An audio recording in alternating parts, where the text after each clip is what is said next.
Il était une fois une jeune fille qui s'appelait Lorraine.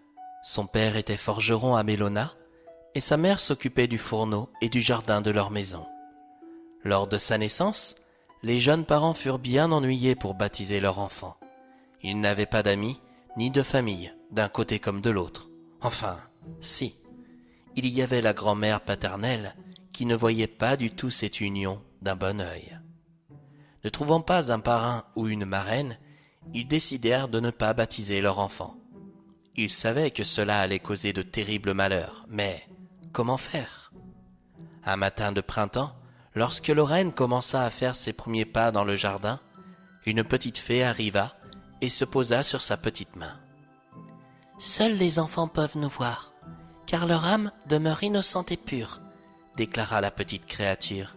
« T'es belle, » dit l'enfant. « Et toi, tu es douce, mais tu n'as pas de marraine. Tu sais quoi? Je le serai pour toi.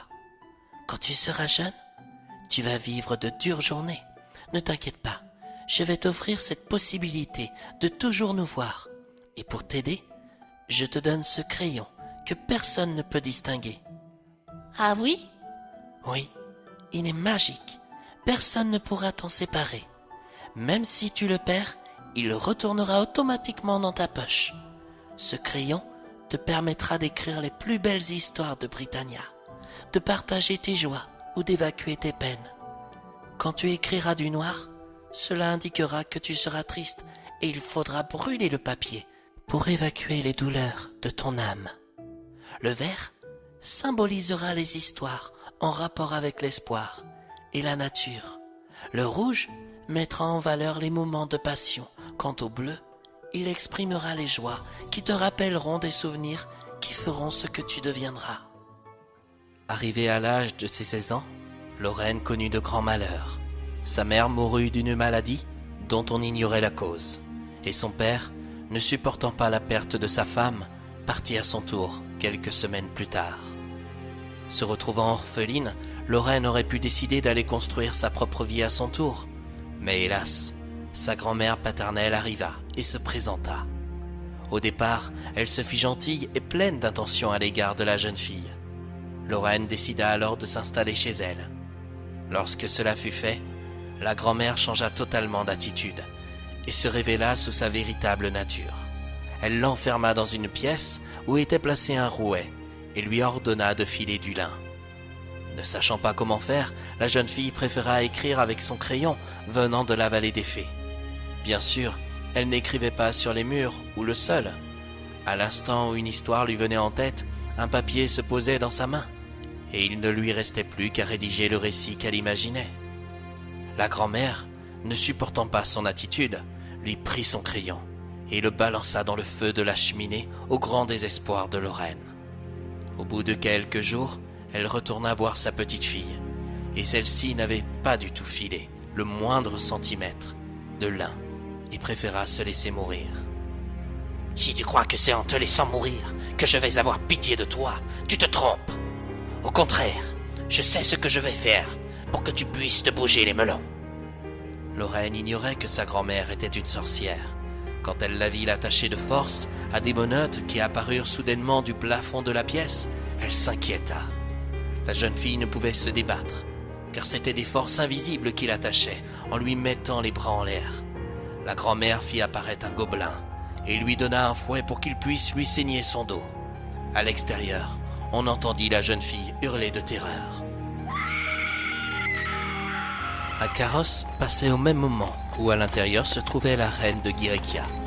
Elle demanda à son cocher d'arrêter et rentra dans la demeure de la sorcière. En découvrant l'horreur du spectacle qui se présentait sous ses yeux, elle ne put s'empêcher de déclarer « Mais que faites-vous à cette jeune fille ?» La grand-mère se retourna brusquement. Le gobelin armé du fouet disparut avec les menottes qui retenaient Lorraine. La jeune fille tomba au sol, avec un dos ensanglanté, et n'arrivait plus à pleurer tellement elle se trouvait terrifiée. « Majesté, je n'ai pas eu d'autre choix que de la battre. Cette jeune fille ne cesse de me demander du lin, mais pauvre comme je suis, je ne pouvais plus lui en fournir. Il est tellement rare de voir de nos jours des gens travailler Et c'est comme ça que vous la remerciez? Garde! Arrêtez cette personne pour l'amener devant le tribunal de Guérékia. Les gardes ne purent l'arrêter. La grand-mère, par un tour de magie, se rendit invisible. La reine prit la jeune fille sous sa protection et l'amena à son château, en prenant bien soin de ne pas abîmer son dos. Durant des semaines, les employés de la cour prirent soin de Lorraine et la soignèrent de ses nombreuses blessures. Lorsqu'elle retrouva la santé, la reine arriva à sa hauteur et lui déclara « Écoutez, mon enfant, je ne suis pas du genre à offrir la charité à qui que ce soit. Toute personne recevant des services du royaume de Guérékia doivent payer. Ne possédant rien, je vous demanderai dans ce cas de filer 3 pièces remplies de lin. Il me semble que vous adorez cette activité, n'est-ce pas ?»« Oui, madame, » mentit Lorraine en se soumettant. « Lorsque vous aurez accompli cette tâche, je vous présenterai mon fils, et si vous tombez sous son charme, je vous offrirai sa main, et vous pourrez devenir la nouvelle reine de Guérékia, puisque mon époux a rendu l'âme l'an passé. » On installa Lorraine dans la première pièce remplie de lin. Dans un coin, il y avait ce fameux rouet dont elle ne savait faire fonctionner. Fort heureusement, la pièce possédait une fenêtre qui donnait une vue sur le magnifique jardin du château. Lorraine se mit à rêver au prince qu'elle pourrait peut-être épouser. Soudain, 3 petites fées se pointèrent sous ses yeux. Celle du milieu lui rappela un souvenir qu'elle n'arrivait pas à se remémorer dans le temps. « Bonjour, je m'appelle Lily. Je te présente à ma droite Fairy et sa sœur à ma gauche qui se nomme Joie de vivre. Nous venons à ton secours. »« Comment ça? Tu ne t'en souviens peut-être pas, mais un jour, je t'ai affirmé que je serais pour toujours ta marraine. »« Vous êtes la fée qui m'avait donné le crayon ?» s'étonna Lorraine. « Oui, le crayon venait de notre vallée. Je suis désolée, mais nous savons que ta grand-mère l'a jeté dans les flammes de sa cheminée. Mais rassure-toi, nous en avons un nouveau pour toi. Ce n'est pas d'un crayon dont j'aurais besoin, mais d'une bonne fileuse. Justement, si nous sommes là, c'est pour filer tout le lin. Oh, merci, vous êtes tellement gentille. Non, Lorraine, ne nous remercie pas. Tu as un grand destin. Nous savons que tu deviendras plus tard la reine des écrits de Britannia grâce à notre crayon. C'est ton destin. » Sans lui demander l'autorisation, les 3 fées pénétrèrent dans la pièce et se transformèrent en 3 fileuses avec une difformité chacune. La première possédait un grand pied plat, la deuxième une lèvre inférieure énormément grande qui pendait, et la troisième un pouce aplati. « Mais pourquoi vous êtes-vous transformée ainsi ?» demanda Lorraine. « Pour te permettre de devenir ce que tu dois être. En filant tout cela, nous pourrons te permettre d'épouser le prince. Nous savons à l'avance que tu tomberas sous son charme et que ce sera réciproque. Si tu veux écrire les plus belles histoires de Britannia, il te faudra alors faire une chose, dit Lily. Laquelle? Nous accueillir à ton mariage, tel que nous sommes, et tu devras nous présenter comme tes tantes. Mais je n'ai plus de famille. Enfin, il y a toujours... Non, elle n'est plus de ce monde, devina Lily en lisant dans ses pensées. En voulant fuir la reine, ta grand-mère s'est rendue dans la forêt de Camorra. Des Amazones se sont chargées d'elle, avec notre soutien. Là où elle se trouve, elle ne reviendra pas. Vous en êtes sûr? Un monstre ne peut avoir sa place qu'au milieu des flammes. Si vous n'êtes pas de ma famille, comment pourrais-je vous faire accepter à mon mariage? Si tu le préfères, nous informerons que nous viendrons du côté des amis de ta mère, et que nous avons cette coutume dans notre famille de filer le lin. Nous nous présenterons comme 3 sœurs. Il te suffira d'appuyer nos dires. Lorraine accepta. Quelques jours plus tard, les 3 pièces de lin furent filées. La reine se trouvait stupéfaite par le travail énorme accompli par la jeune fille. Aussitôt, elle présenta son fils à Lorraine, et, comme prévu, les 2 jeunes gens tombèrent amoureux subitement. On fixa la date du mariage, et le jour venu, on vit arriver 3 vieilles dames. « Qui est-ce » demanda le prince. « Ce sont mes tantes » informa Lorraine.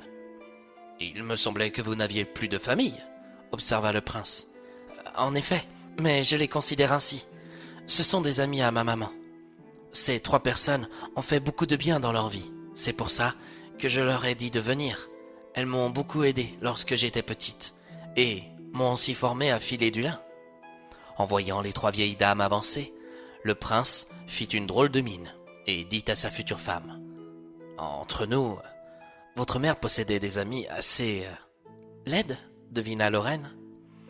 Je n'osais pas l'affirmer, mais oui, c'est le mot. » Les 3 fées, sous l'apparence des vieilles fileuses, s'approchèrent du prince. Chacune lui apprit qu'elle possédait cette difformité à force de filer le lin. Imaginant son épouse se transformant en ces 3 femmes, le prince eut très peur. C'est pourquoi il informa à Lorraine que ce rôle de princesse ne lui permettrait plus de filer, désormais. « Mais que pourrais-je faire ?» osa la jeune fille, en jouant la comédie avec ses 3 bienfaitrices. « Écrire !» proposa sa marraine. « Oui, en effet, ceci serait beaucoup mieux, » approuva le prince. « Dans ce sens, je connais déjà le titre de mon premier ouvrage, » informa Lorraine. « Ah oui? Comment s'appellera-t-il ?»« Contes et légendes de Britannia. » « Dans ce sens, ma douce, j'ai hâte de découvrir tous ces beaux récits que vous allez nous rédiger, » conclut le prince.